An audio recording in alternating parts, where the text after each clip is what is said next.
Praise the Lord, ஹல்லேலூயா.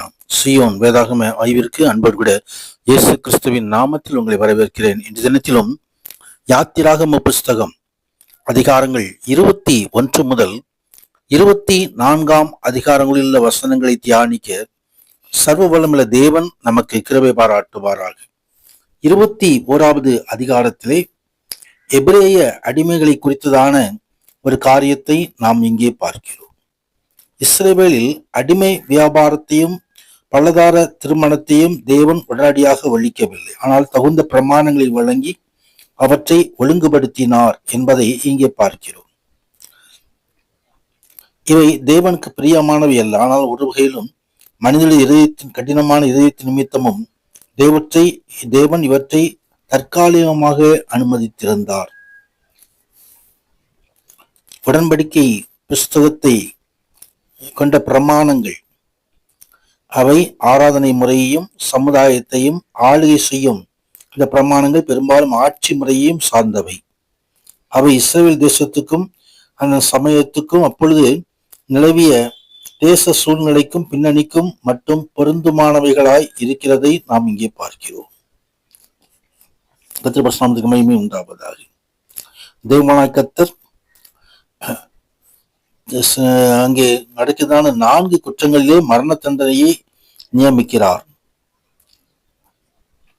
அவை தகப்பனையும் தாயையும் சரீரமாக துன்புறுத்துதல், ஒரு ஆளை கடத்தி கொண்டு போய் விடுதல், பெற்றோரை சபித்தல், மனிதன் பிறனுடன் எத்தகைய உறவு கொள்ள வேண்டும் என்பதை வலியுறுத்தும் விதமாக கடினமான தண்டனை கொடுக்கப்படுகிறது.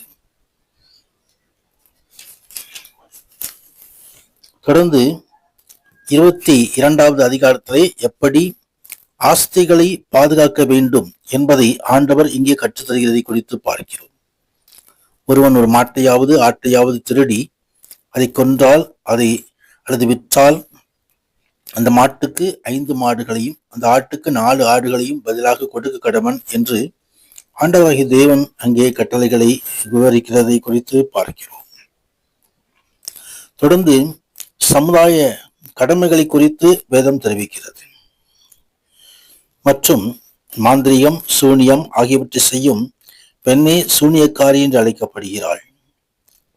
குறி சொல்லுதல், மந்திர வித்தை காட்டுதல், இறந்தவர்களின் ஆவியோடு தொடர்பு கொள்ளுதல் போன்றவற்றை இந்த சூனியக்காரி செய்து கொண்டு வந்தாள். மரித்தவர்களின் ஆவியுடன் அல்லது அசுத்த ஆவிகளுடன் தொடர்பு கொண்டு அந்த ஆலோசனை கேட்டல் ஆகியவை தேவனுக்கு அருவருப்பானதாய் இருக்கிறது.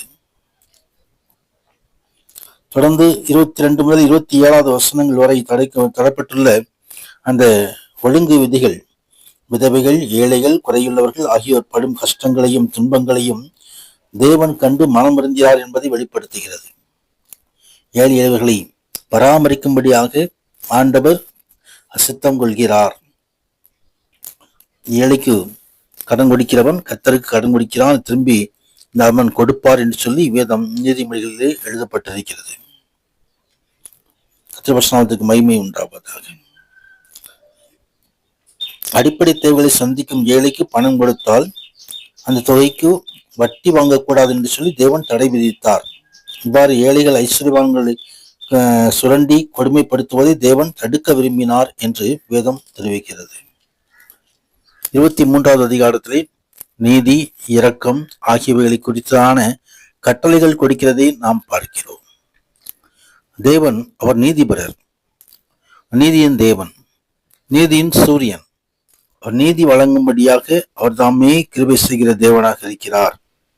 கர்த்தருடைய மகிமை உண்டாகும். தொடர்ந்து ஓய்வு நாளை குறித்ததான கட்டளைகளை குறித்து பார்க்கிறோம். 6 வருடங்கள் நிலத்திலே பயிரிட்டு அதன் பலனை சேர்த்துக் கொள்ளலாம். 7ஆம் வருடத்திலோ ஜனத்திலுள்ள எளியவர்கள் புசிக்கவும் மீதியானதை வெளியின் ஜந்துக்கள் தின்னவும் அந்த நிலம் சும்மா கிடக்க விட்டுவிடவாயாக என்று ஆண்டவர் கட்டளை கொடுக்கிறார். கர்த்தருடைய மகிமை உண்டாவதாக.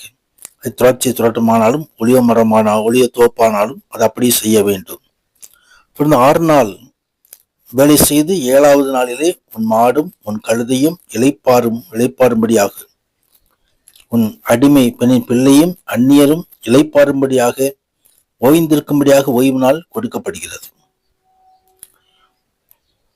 தொடர்ந்து இந்த கட்டளைகளை நாம் கடைபிடிக்கும்படியாக அழைக்கப்படுகிறோம். சர்வவல்லமையுள்ள தேவன் தம் தூதர்களை அனுப்பி தம்முடையவர்களை அவர் பாதுகாக்கிறார். அவருடைய வாக்கை நன்றாய் கேட்டு நான் சொல்வதையெல்லாம் செய்வாயாகில் நான் உன் சத்துருக்களுக்கு சத்துருவாயும் உன் விரோதிகளுக்கு விரோதியுமாய் இருப்பேன். என் தூதனானவர் உனக்கு முன் சென்று எமோரியரும் ஏத்தியரும் பெர்சியரும் கானானியரும் ஏவியரும் எபூசியரும் இருக்கிற இந்த இடத்துக்கு உன்னை கடத்தி கொண்டு போவார். அவர்களை நான் அதம் பண்ணுவேன் என்று கர்த்தர் வாக்குத்தத்தம் கொடுக்கிறார். கர்த்தர் மகிமை உண்டாவது. வழியில் உன்னை காப்பதற்கும் நான் ஆயத்தம் பண்ணின ஸ்தானத்துக்கு உன்னை கொண்டு போவதற்கும் என் தூதனை உனக்கு முன்பாக அனுப்புகிறேன் என்று ஆண்டவர் வாக்குத்தத்தம் கொடுக்கிறதை குறித்து பார்க்கிறோம். வாக்குத்தத்தம் கொடுக்கிறவர் உண்மையுள்ளவர். அப்படியே செல்ல சாத்துடைகளிலிருந்து நம்மை பாதுகாக்கிற தேவன். 24வது அதிகாரத்திலே ஆண்டவர் உடன்படிக்கையை உறுதி செய்கிறதை குறித்து பார்க்கிறோம். அது இரத்தத்தினால் ஆகிய உடன்படிக்கை என்பதையும் இங்கே பார்க்கிறோம். இரத்தம் தெளிக்கப்பட்டதன் மூலமாக உடன்படிக்கை இஸ்ரவேலோடு முத்திரையிடப்பட்டது. தேவனோடுள்ள தங்கள் உறவை காத்துக்கொள்ள ஒப்புரவாகுதலின் பலிகள் தேவை என்பதை இது காட்டுகிறது. இயேசு கிறிஸ்துவானவர் தமது இரத்தத்தை கல்வாரி சிலுவையிலே சிந்தி புதிய உடன்படிக்கையை ஏற்படுத்திய போது இரத்தத்தின் மூலம் உடன்படிக்கை என்ற முடிவான உட்கருத்து வெளிப்படுகிறதை குறித்து பார்க்கிறோம். கர்த்தருடைய பரிசுத்த இரத்தத்தால் கழுவப்பட்டு நாம் நீதிமான்களாக்கப்படுகிறோம். நீதிமான்களை ஆசீர்வாதத்தை சுதந்திரிக்க உன்னை தேவனும் கிருபை பாராட்டுவாராக. ஆமேன், ஆமேன்.